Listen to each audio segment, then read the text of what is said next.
ও দিদা, আজ কি ভূত চতুর্দশী? ভূতদশী আবার কি? আজকের দিনে ভূতেরা চারিদিকে ঘোরাফেরা করে, তাই তো প্রদীপ জ্বালিয়ে ঘর আলো করে রাখতে হয়, যাতে ভূতেরা ঘরে ঢুকতে না পারে। ও দিদা, সত্যি সত্যি ভূত আসে? হ্যাঁ তো, সত্যি ভূত আসে। ওরে বাবা, ভূত! ভয় হচ্ছে। হ্যাঁ, ও দিদা শোনো, আমি যখন ছোট ছিলাম তখন একটা ভূত দেখেছিলাম। এমন মার মেরেছি পৃথিবীর বাইরে চলে গেছে। দেখেছিস কিরকম শক্তি আমার? তুই ভয় পাচ্ছিস কেন? আমি আছি না।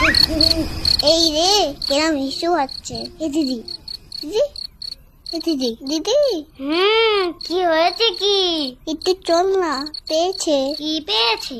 আই বুঝতে পারছিস না? হিস পেয়েছে, তাড়াতাড়ি চল, পিঠ ফেটে গেল। কেন? তুই একা যা, তোর নাকি বিরাট শক্তি, ভূতকে মেরে পৃথিবীর বাইরে পাঠিয়ে দিস। তুই যাবি না তো?